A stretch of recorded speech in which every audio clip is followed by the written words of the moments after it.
তেলাওয়াত করার জন্য। এবারে আজকে আমাদের যে শীতবস্ত্র বিতরণ, যারা যারা এসেছেন আপনারা সকলে থাকবেন। শীতবস্ত্র আমরা পেয়েছি। আমাদের উত্তরবঙ্গে যে শীত, তীব্র শীত, এই শীতের কারণে আজ আমরা শীতবস্ত্র পেয়েছি। আমাদের উপজেলা সমাজসেবা স্যার পাঠিয়ে দিয়েছেন, আমরা সেই স্যারের জন্য দোয়া করি। যথেষ্ট প্রকার শীত, এই শীতের প্রকোপ বেশি এবং সমাজসেবা কর্তৃক জেলা প্রশাসক মহোদয় এই শীতের প্রকল্প দেখে আমাদের শীতবস্ত্র বিতরণ করেছে ল্যাব। এই ল্যাব দিয়ে আমাদের শীত কেটে যাবে। লেপ তুলে নিচ্ছেন মোহাম্মদ হযরত আলী, লেপ তুলে নিচ্ছেন মোহাম্মদ স্যার একটু থাকবো স্যার। এরপর আসবেন মোসাম্মদ আঙ্গুরি, সুযোগ থাকবেন চুনিয়া লাভনি, এরপর আসবেন আব্দুল মতিন।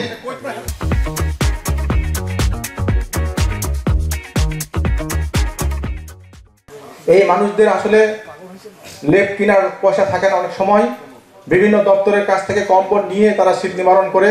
আমাদের জেলা সমাজ কল্যাণ কমিটির উদ্যোগে আমাদের মাননীয় প্রধান অতিথি জেলা প্রশাসক স্যারের নেতৃত্বে আজকে একটু ব্যতিক্রম ধরনের শীতবস্ত্র বিতরণ করব। আজকে আমরা এখানে উত্তরবঙ্গের যেহেতু শীত বেশি, এই জন্য আমরা আজকে লেপ এবং কভার সহ আমরা শীতার্তের মানুষের মাঝে বিতরণ করব। মোহাম্মদ সুরুজ্জামান এবং মোহাম্মদ আব্দুর রহিম, মোহাম্মদ আব্দুল্লাহ, মোহাম্মদ আজিজুল ইসলাম মুন্সি।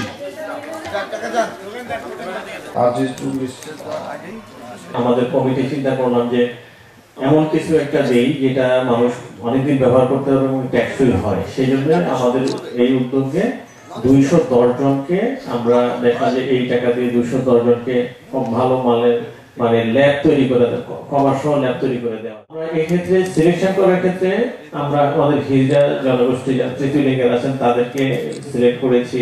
প্রতিবন্ধী যারা আছে ব্যক্তি এবং খুব অতি বয়স্ক যারা আছে এবং মুক্তিযোদ্ধা সহ আমরা সবাইকেই, প্রবীণ যারা আছেন সবই সাটুর্ধ যারা, তাদেরকে আমরা এক্ষেত্রে সিলেকশন করেছি এবং চেষ্টা করেছি যাতে যারা অতিমাত্রায় দরিদ্র তারাই যাতে এইখানে অন্তর্ভুক্ত হয়।